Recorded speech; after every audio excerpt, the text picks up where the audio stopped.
So as you are running your paid ads on Amazon, it's important to think through what is your strategy to actually get the work done. A lot of times we talk about the tactics and click here, do this, run this, this bid. But what about the actual like clicking of the mouse? There's a lot of mouse clicks along the way to get that done. And to talk about some of your options with that, I'm super excited to bring back Michael Erickson Facchin from AdBadger. So, Michael, thank you for coming back onto the Maximizing E-commerce podcast. Kevin, thanks so much for having me. I'm always excited to be here. Thank you. Yes, yes. And for those who are not familiar, your PPC Den podcast is just hit a milestone if as we're recording this, if I'm correct. We're 200 episodes plus deep into our podcast all about Amazon advertising. So there's very few stones we haven't turned over talking about Amazon PPC. Yes, and you definitely go in deep in this, and I think you're somewhat of a philosopher when it comes to PPC. Yeah.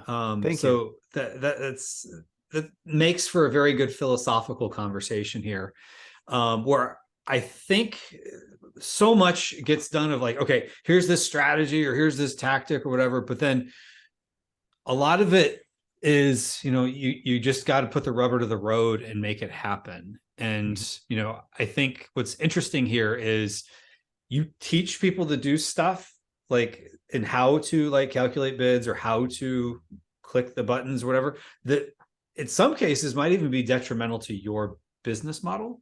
Personally, my salesperson would agree with you. Yes. Right. Your salesperson would agree with you.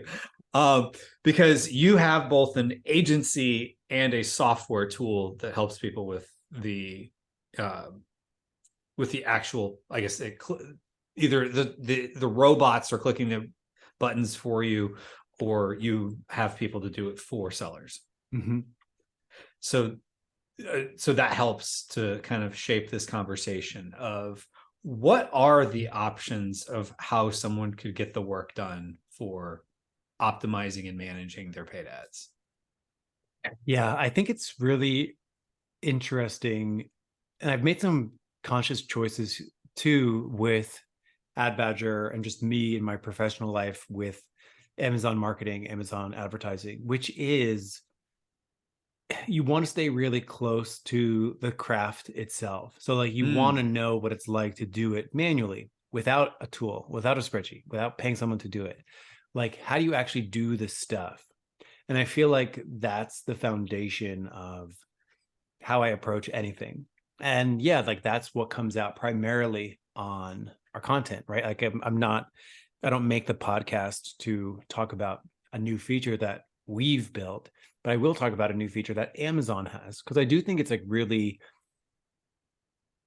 it's important for people to know how to do it manually, because it all starts there, right? You have to stay really close to the craft so that if I wanted to build a good service or build a good software product, we need to know how to do it manually. Like, what are the pain points that we're solving versus doing it manually? So I think it's really important for us and me to stay really close to the craft, so to speak. Well, and that's a good point, because you could just go into advertising, manage advertising, and go into campaign manager and manage what you need to get done there. For some people, that's fine. I was actually helping someone take a look at their ad campaigns. This is a person who's doing very successful with one product, and they have one campaign. And it kind of boggled my mind how well they were doing. I was trying to figure, and sometimes it happens. But there wasn't this person didn't have a need for an agency necessarily. At this point, maybe down the road, they might, as things get more complex, but they had a fairly simple system that was working for them. So they could just go into, tweak a couple things, within Campaign Manager. Now, the challenge with Campaign Manager, I tend to find is, I don't even know how many campaigns I have running at this point. Yeah. It can be hard to figure out like where to go, because you got to think through, if you want to change a bid on an individual keyword, how many clicks would that be? Let's walk through that. Many, more than it potentially needs to be. I think a lot of I think just my own journey, my own entrepreneurial journey, in the early days, I had more time than money. So like I would have been Mhm. happy to learn how to do it manually. And I actually think that's like really valuable.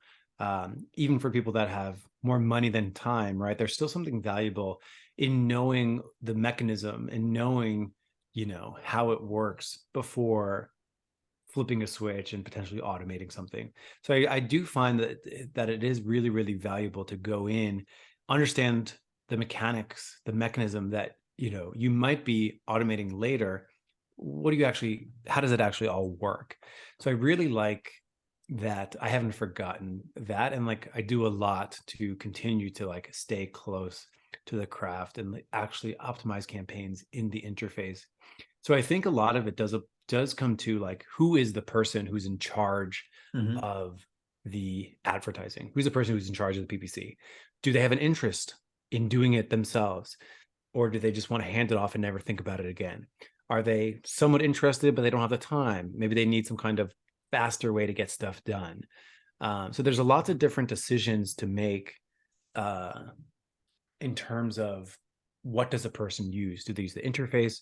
Do they use spreadsheets? Do they pay someone? Do they pay an agency? Do they pay a freelancer? Do they bring someone in-house?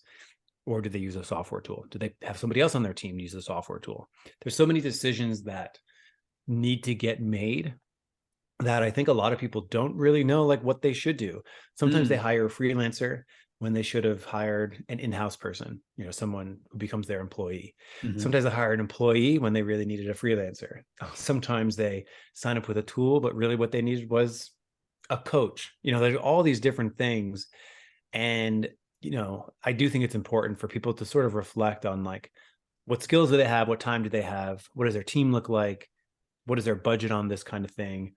How much are they willing to think about and invest in too? So I think there are a lot of paths that someone could go, which is beautiful. I think like many years ago, I don't know, I wasn't involved in digital marketing 20 years ago, but I imagine 20 years ago, like your only option was to like hire an agency because it was incredibly complicated to code up your website in HTML, something like that. And now like your options have become so plentiful that actually the challenge is actually really determining what the right choice for a particular company is.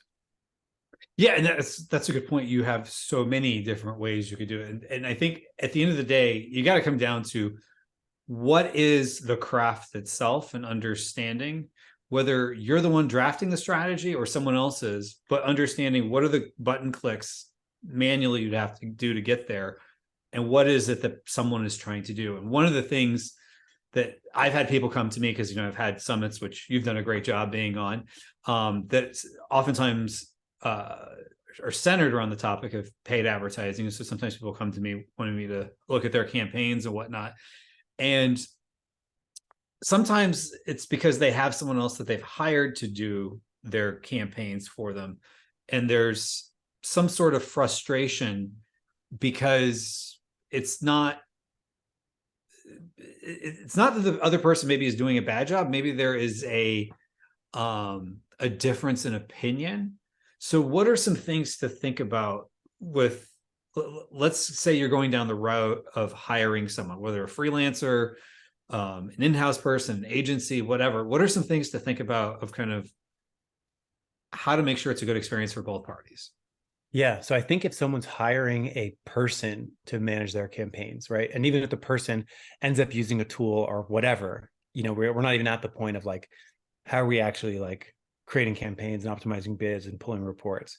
We're not even at that point yet. We're just at the decision point of like, what human is going to be in charge of the PPC? And I think like there's plenty of reasons to do it yourself. Like, let's say you're a small team and you really have a strong interest in PPC. You have a lot of time, energy, desire. You find it fascinating. You sign up with PPC summits and you love every presentation and you create your own systems and like you do all this stuff. Then like, yeah, that sounds like someone who should probably still manage it. Mm-hmm. I can't tell you how many times I've met companies that were huge, like, they're spending $250,000 a month on their PPC, and the owner still does the PPC. Like they're a team of like 7 or 8, and the owner still Mm-hmm. does it because he just absolutely loves it. Mm-hmm. Um, so when we get to the point of like, okay, maybe that person doesn't like PPC, or maybe they have no time for it, I think the first decision is, do you want to hire like an employee or an assistant where you tell them what to do, like you have systems internally and you tell them what to do, or you want to sit them down in front of PPC Summit, tell them to watch it, and then tell them to follow it along, right? Like where you're sort of like dictating what they do, or are you hiring someone for their strategy and their expertise? So I think that's a point of contention that a lot of companies I see get into, where like they hire an agency who like knows PPC. Part of that sort of unspoken arrangement is like you're paying for their, fingers crossed, expertise. You're paying for their perspective and you're tapping into their systems as opposed to you dictating what you want them to do. I think if you want to hire someone where you tell them what to do, where you have your own internal SOPs, don't hire an agency, don't hire a freelancer, hire someone who's like, got it. I think we may have had a little bit of a freeze. And I think that's a concept that not everybody understands. Yeah. Yeah, sorry. I think the internet froze there. But yeah, so basically, I think as I gathered there was you got to decide like, okay, if you have PPC strategy dialed in, it's probably best to just hire someone to do it, you know, like internally, where like, hey, I'm gonna these are the button clicks, these are the forks in the road I want you to look at, you know, these are the decision trees I want you to make. This is how I want you to calculate bids, budgets, whatever. This is how I want you to find keywords. These are the SOPs. And then they just go execute on your vision, as opposed to, which is likely going to be less expensive than if you hire an agency to do it. And you're paying for that expertise. And typically the implication there is like, you don't have the expertise, right? Like, I think a lot of times another point of contention is where like someone does have expertise, they know a lot about PPC, and then they hire an agency or a freelancer. And really what they, you know, PPC podcasts, people didn't exactly know how to do it. And now that information's available that they could learn and do it, develop their own systems.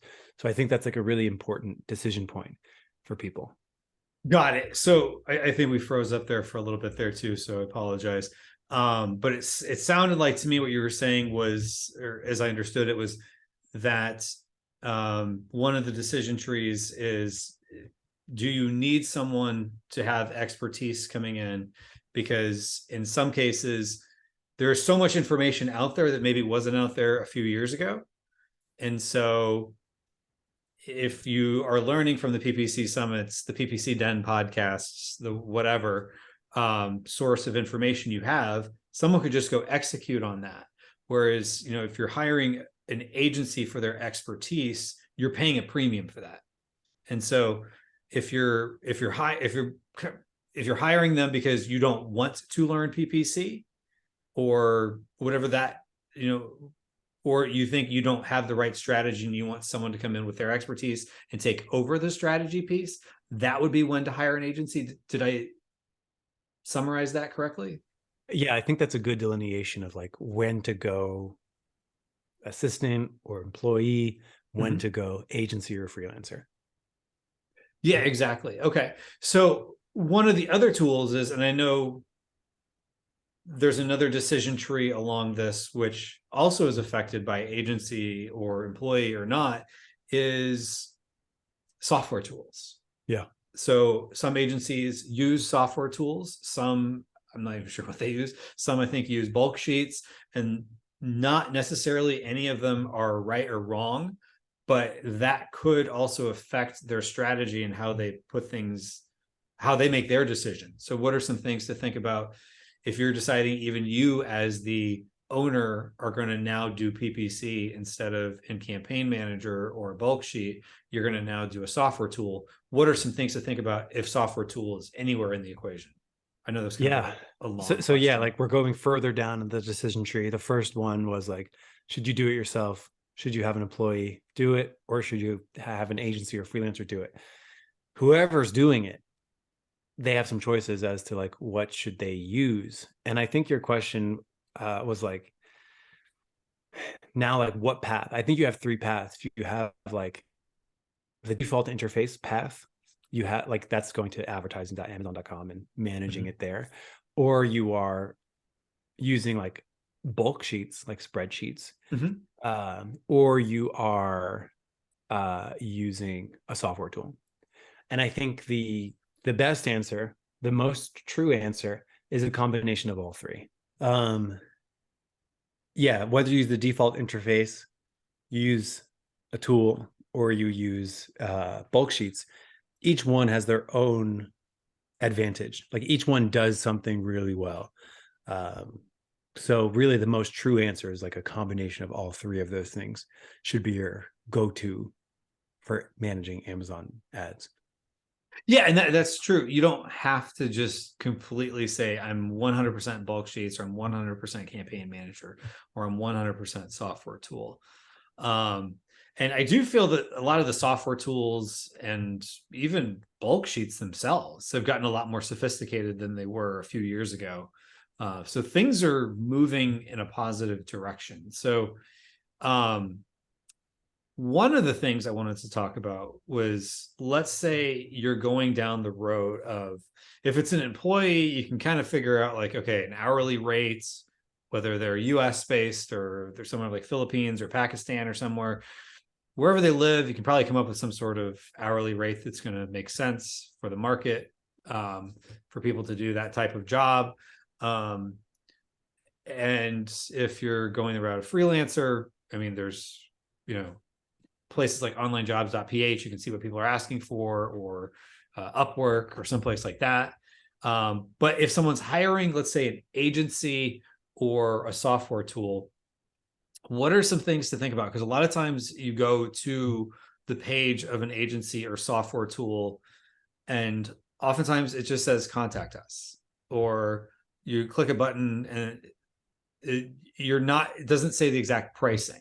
And some of that is because there's a lot of, it depends, you know, how complex the campaigns are and the account is. So what are some things to think about along the way with potential pricing and questions to ask to make sure that like they don't feel like they just got locked into something and it's not what they were expecting? Yeah, you know what I think is a helpful question to ask an agency or a freelancer is like typical deliverables. Like, Mm, what should I be expecting and when? I think that's a really good spot to start. So like, how often are you going to get reporting? How often are they going to reach out to schedule a phone call? I don't think it's unreasonable to ask for like a list of general activities so you can get a sense of like what they're doing and kind of when. We actually share our project management boards with people so they can actually like see the tasks the day that we have them scheduled, which is people really appreciate. mhm. Because I think like there's a lot of wondering like, what is my PPC person doing? I don't know what they're doing, because like PPC is hard to understand. It's like difficult. People do it in different ways. So it's like, I know we try to like illuminate that by just like telling people what we do and when. So like, I don't think any of those things are unreasonable. So like I start there, like start with the process of like what is actually going to happen. And like, I'd also be curious too to hear them talk about how they like to work with goals. So obviously if you go to an agency Mm, and you say, which by the way, like is kind of an advantage of like working with agencies over like working with an in-house employee, because it's kind of like an agency, you can kind of hold their feet to the fire more than an employee. Because like an mm, employee, like, you know, like you hired them, they're like your person. Like ideally, you know, the investment that you make in managing them and building systems doesn't just go away if they have like a bad month, because you know performance goes up, performance goes down. mhm. Kind of the advantage of an agency is that you can kind of hold their feet to the fire a little bit more, because it is a little bit more transactional. It's like, I'm paying you for PPC management until I don't anymore, you know what I mean? Like there's Mhm. no, you know. So I think like every single person, including myself, like no matter anyone who's ever been on your podcast or even people at PPC Summit, are all PPC professionals. They have good months with their clients and they have bad months with their clients, right? Like things go up, things go down. And one of the advantages for brands working with an agency is like you can sort of do this, like, you know, I'll do a year with this company, I'll do a year with these people, I'll do a year over here. And like I call that an advantage sometimes, because like you can get different strategies happening. You can get a fresh pair of eyes. We try to do a lot of stuff internally that, we give ourselves a fresh set of eyes. That might mean like having a tag team of campaign managers swoop in every quarter, like, okay, I'm going to be back in a quarter just so I can get a fresh set of eyes over here. And then I'm going to get a fresh set of eyes over there. So like we do a lot of things like that. So like these are just some things that I think make up good companies. I'm not answering your question. I forgot to ask your question. No, I think that was good. It was really coming down to like, what are some questions to ask on the front end? Yeah. Because oftentimes, at least with software tools, not all of them. Some of them, you go and it says X amount per month if you want our tier or whatever that includes ad management. And then some tools, it's contact us. Yeah. And, what are some other pricing related questions you should ask? So at least you understand, and maybe some of that is also into the value, which I think is what you're really going down the road of there. Yeah. So I mean, agency pricing is an interesting one. You could like, what's a pricing model for like a financial manager, like someone to manage all of your investment assets? A lot of times those people are paid by percentage of assets managed. And PPC is kind of similar. Like it's really hard. Over the last 10 years, I've spent so much time thinking of PPC service pricing, because it's kind of weird. So someone who spends $25,000, company A, and then company B, who also spends $25,000 a month, there could be like a 3x different time investment from one to the other. So whether company A has like a one baseline, and the other company takes twice as long to manage the exact same amount of ad spend. So then it's like, okay, well, it's not just ad spend. That's not a true representation of how big an account is, but it's pretty good. Like most of the time it'll just work. And it doesn't matter if you use ad spend or revenue, they normally trend together. So like whether they're charging you a percentage of spend or a percentage of ad revenue, it's all the same. Because like, the bigger it gets, theoretically, the more time they spend managing it. And the more value you're getting, because like they're managing a bigger account now, things like that. The thing I always say too is like the client should set their budgets. So like people often worry like with a percentage of ad spend, like will the agency just spend with reckless abandon? And I think like the answer should be no all the time. So even if there is a nefarious company who's like only scamming people, which is like, it's kind of a leap to think like any agency who's been in business for more than a year is just scamming people, because all they do, they get a client, they crank up their ad spend like 300%, and then they can make a lot more money. I don't think that's as widespread as like people think it is, because then like why would people continue to work with them? Like they'd be so churn and burn. And on top of that, the budget should come from the client. Like you should tell them how much you are comfortable with spending. Like don't spend more than this. Like get the best ACoS you can with this much money. So I think like, I don't know if that's yeah, it's a concern, but I think it's sort of like inadvertent sometimes. Like PPC manager sees an opportunity, wants to spend more. Maybe they ask to spend more. I don't know. It's possible. I guess I hang out with really good PPCers. I can't imagine anybody I know or anybody who comes on the PPC summit just like going out there and like charging percent of ad spend and just like doing it in a really nefarious way. I maybe they're out there. I don't know. Maybe you've met them. Well, yeah. So, well, and some of it is, I've had conversations with both people who, they're PPC professionals, or they run an agency, or they have a software tool, or somewhere in the middle there. And I've talked to a lot of sellers over the years. And, I think what it comes down to is there's kind of two camps. There's what I would say is probably 80 to 90% of the people listening to this and attending summits for the people who are the practitioners themselves. So they might be a seller and they're also a practitioner. And, there's truth in what I'm about to say. But sometimes you have to decide where is the truth. And that is, as you get bigger, and you had mentioned yourself that When you first start off, you have a lot more time, but then as you get bigger and grow, now time is a little bit more of a premium. So you got to start buying time. And so you got to think of, how do I buy the time? And so sometimes people get like excited because they're like, oh, I need to go out and hire someone, an agency to run my PPC now. And where the camp I'm talking about, which I think is, a good chunk of this audience, the practitioner sellers, which I would say I've been in that camp most of my time, which is probably why majority of people listening to this would fall into that as well. Whereas we oftentimes people in this camp get their expectations maybe become off, is they're so in the weeds of, and I'm in the weeds myself, of like, okay, this particular ad on this keyword, this match type, this bid, I really got to pay attention to this. And they start running into like these rules they've created in their head that sometimes they don't even know how to articulate. And again, I'm kind of in this camp myself.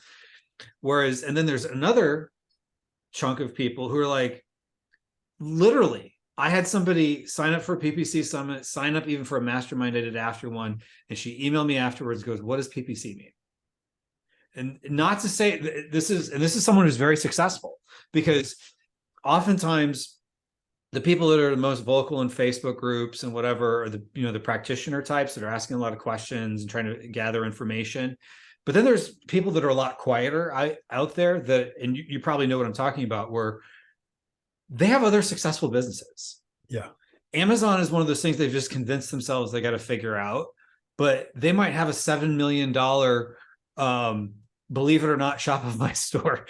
And they're like, I keep losing sales to Amazon, so I need to figure it out. But they don't have time to figure out all the stuff because they didn't grow up in it. Yeah. They can probably figure out SEO better than any of us can, but Amazon's not something they don't really understand. So, and I don't even know where my question is, but maybe the discussion is, because you probably know what I'm talking about. Like there's those two different types of camps. What are things people in each of those camps should think about as they're growing into it? Maybe it's touching on things we've already talked about here. Yeah. I just saw a social media clip with Mark Cuban, and Mark Cuban is like, he loves like the For Dummies books. He's like AWS for dummies, like investment banking for dummies, or like building websites on WordPress for dummies. And he's like, man, I read all those books because I just need to know a little bit about everything. And I think like it's kind of similar, right? Like for the person who has the resources, you're absolutely right. Like that person you described, like, they have a multi-million-dollar Shopify presence. And it happens way more often than you think. Like, we're in our Amazon world, but like there's plenty of people that are just crushing it outside of Amazon and just like don't know much about the mechanics. Like those people should, like they don't need to learn every nook and cranny of everything. They don't want to or have the time to. They don't need to listen to like 200 episodes of the PPC Den to learn everything. And go to every PPC summit. Right. Like they shouldn't. They should hire someone who does, though. And like the question is like, how does that person assess somebody? And that's where I think like having a general sense of like, okay, you might not know Amazon PPC specifically, but hopefully like ad spend and revenue and like targets and KPIs and what percentage of your budget you should be spending places. Or like hopefully you have a good network of people you can talk to about this. So like usually successful people are well networked. They can talk to people and like get pointed in the right direction. They can get references. Like they go that path. They don't need to attend a PPC summit. You know what I mean? So like there's plenty of those people. Yeah, exactly. And there's the people who they just need to know. And I like that example of the For Dummies. The whatever topic for dummies that, it's always in yellow with some kind of cartoonish looking character on the front. Whatever that book is, even if it's not the actual For Dummies series, but like just what are the basic things you need to know that would be written in that kind of Cliff Notes style type of book on a particular subject, so that you at least can ask the right questions. Yeah. And if you are a seller in the practitioner camp and you're deciding to offload it and you want to not just hire internally someone or a freelancer, you want to give it to an agency.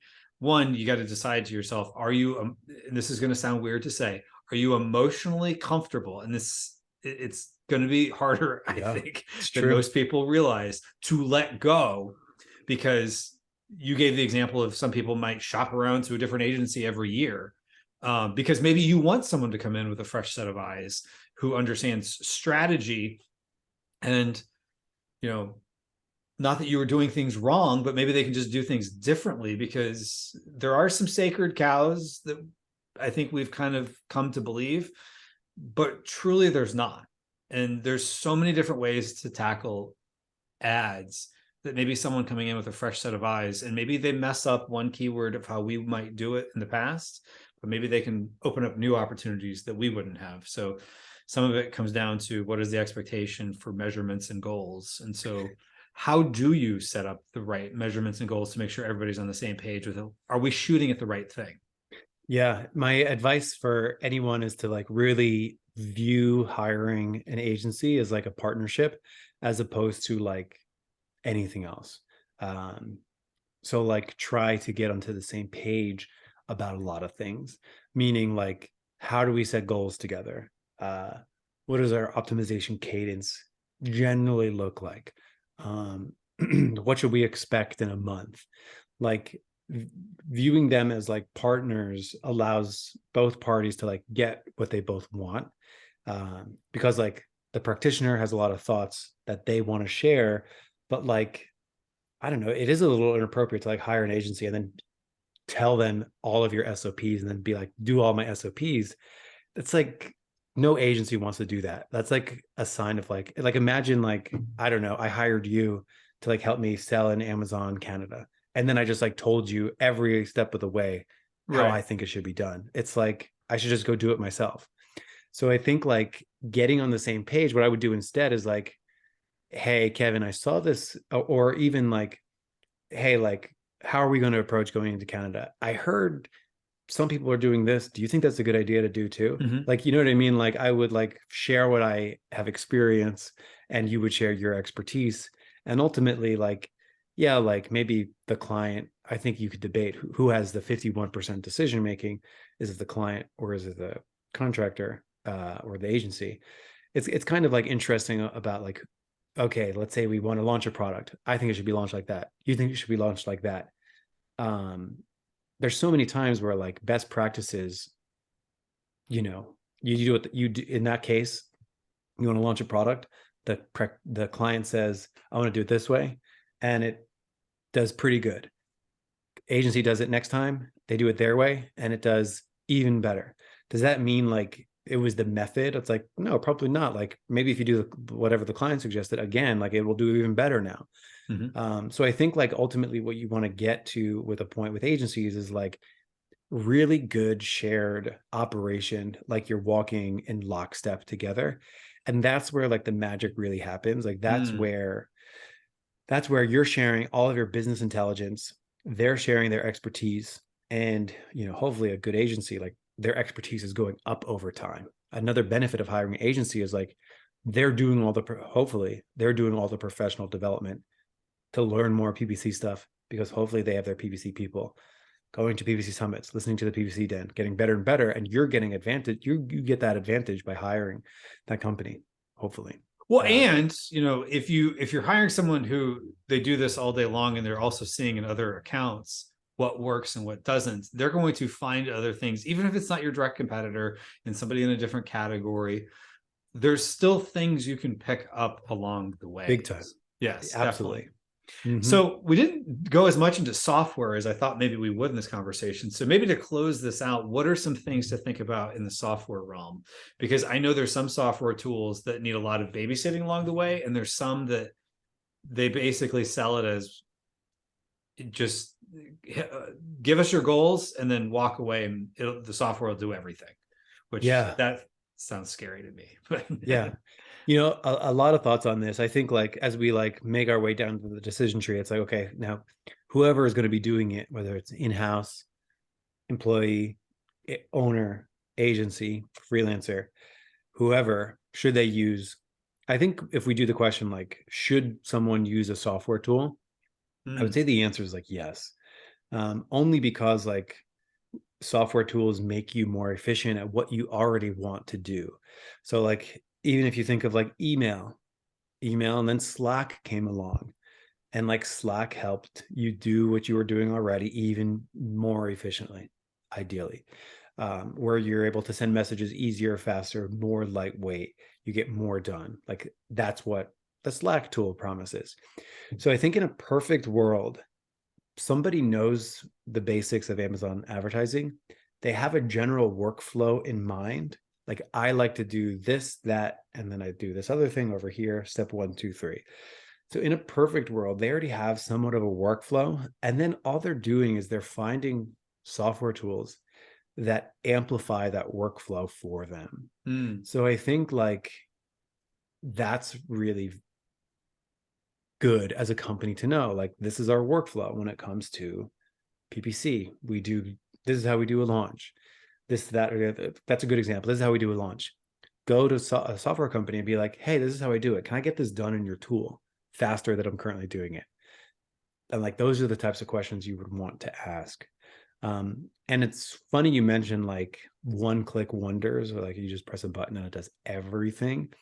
I've really taken the approach in product development at AdBadger to be, the word I really like is extensible. It is able to like bend and react to any kind of campaign setup that you have, because you optimize way differently. Someone has one ASIN versus 10, versus 10 unique ones, versus like 10 parent child ones, versus 100 versus 10,000 ASINs. Like you do all these things differently. And you don't want to force people into a certain campaign structure, because clothing is done way differently than supplements, both in mhm. terms of structure and performance considerations. Like there's so many different considerations that, I mean, there's reasons you would not want to develop a tool that's so flexible, because it's slow and it's hard and you have to think about all these conditions. And like if someone suggests something, it's like, hey, when I do my search term management, I like to do this thing to it, this random thing. Like, I like to add it as a negative 3 weeks after it gets added as a positive, or some crazy thing that we didn't think of. We do spend the time to go back and be like, let's provide the option. So we do provide a lot of options.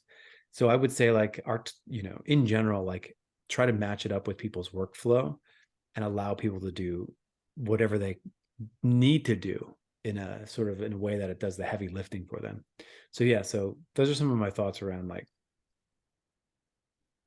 software Software. tools. Yeah. Yeah, it's all about Well, the and that workflow. makes a lot of sense. Of if you look at it from the standpoint of, is the software tool just basically amplifying and extensively, or whatever the SAT word was that you just used there, is it able to be adaptable enough to whatever your strategy and your workflow is? Yeah, you might have to tweak a few things because you're clicking in different places and whatnot, but can it at least, basically do whatever you're doing now, but just on steroids? Or do you have to completely adapt what you're doing to the software tool? Yeah. And also think through, at some point, maybe you decide you want to go to a different software tool, or they go out of business. How easy is it going to be to unravel? Yeah. Because could you go back to the strategy without the tool? And that might be a question to ask too. And that's not a knock on any particular tools out there, but just things to think through as you're making these decisions. Oh, I'll knock a little bit. I think anything, I don't know any tool that does this. So I'll start there. I don't know Okay. any tool that does this, but I've heard in like other industries outside Mhm. of Amazon advertising, like sometimes there's agencies that say like, after you leave, we're going to archive all the campaigns we created. Big red flag. Um, or Mm, a software tool that says, if you leave, all of your campaigns get archived. Big red flag. got it. Got it. So that's interesting. So you would ask on the front end, what happens after inevitably we part ways, Sure. Yeah. which hope you go into it thinking it's going to be a long-term thing, several years, but things change along the way that neither party may have even thought of. So thinking through what might be something that, how would we unravel this? Yeah. And if their answer is, well, we archive our campaigns, which is kind of crazy because you could theoretically just unarchive them, can't you? Once it's archived, it's gone. Really? Okay. Yeah. Dude, pausing, you can unpause, but archiving is a one-way trip. Got it. I don't archive a lot, so I hadn't thought about that. There's really no there's really no reason to do it, because like, yeah, you're right. Like, what if you want to unpause it one day? Just pause it. It's the same purpose. Archive like throws it away. So yeah, the thing I would, and again, I'll preface that by saying, or I'll append that and saying, I don't know any tool that does that, but I feel like I've heard about it in other, maybe like Google Ads or something, where like you leave the tool and like they turn off all the campaigns you created or something like that. Crazy. No, I've heard of things like that, in whether it's Google Ads or other things in the marketing space, which is crazy because, you know, if you're hiring someone just to do the job, you know, if you hire someone to build a pool in your backyard and you decide you no longer want them to do the chemicals ongoing, you know, why were they taking the pool down? You know, well, it is kind of crazy. I think I saw a headline: BMW is charging a subscription to use the heated seats in your car. What? Yeah. Or like, if you want to use autopilot in your Tesla, you have to pay a subscription, or something like car companies. It was about how car companies are trying to get people on a subscription to use things like heated seats or something like that. And that's crazy. It's one thing if it's a Tesla's example there, I could kind of see it because, you know, there's maybe data they need for the roads, and so to be able to access this data, you got to pay for whatever. Maybe, but yeah. Heated seats, I'm like, turn on, turn off. Yeah. But that's crazy. But yeah, but these are things to think through. Like, what is it going to look like in the back end? And maybe just not, and I think you and I both interface with ethical people, but just in general, maybe just to protect yourself, if you are going to leave whatever for sure arrangement, maybe pull a bulk file first. Totally. Yeah. I mean, I think just that's good business practice, right? Like, Kevin, if you and I were to partner up on something, like we'd be really excited about it. We'd get going. But then I'd probably say like, hey, let's put a term in here that says like, what if you just get bored and you don't want to work on this project anymore? Or like something like that. It's like, those are good things to ask. Yeah. And I think too, if you're asking those questions on the front end, you're thinking through like, okay, I want this to work out well for everybody. So it's also respectful too, I think, if you ask the question on the front end, because everyone knows eventually these type of business arrangements are going to change for whatever reason. And so, you know, nobody wants hard feelings on the back end. You know, I'm sure you have past clients that you wish them well, because at the end of the day, they also could be a source of referrals. Sure. So you don't want to, you know, just understand that if you're listening to this as a seller, if you let a company go, you know, do it respectfly, whatever the terms are. Hopefully it's not like, you know, a 6-month notice or something crazy. Right. But, you know, you're at least doing it in a manner that's going to be respectful to both parties, you know, the like totally everybody. And I also think that's good. Like, you don't want to be herky jerky with your PPC management, right? Like, you don't want to, like, at the first second, somebody didn't like change a keyword fast enough. It's like, you get rid of them, you bring somebody else. The first second they mess up, you're like, go to the next one. That's a recipe for like absolute disaster. I've seen that many times where like they never learn how to work with someone else. And then that's like, you know, that's fine. Maybe you should just manage it yourself.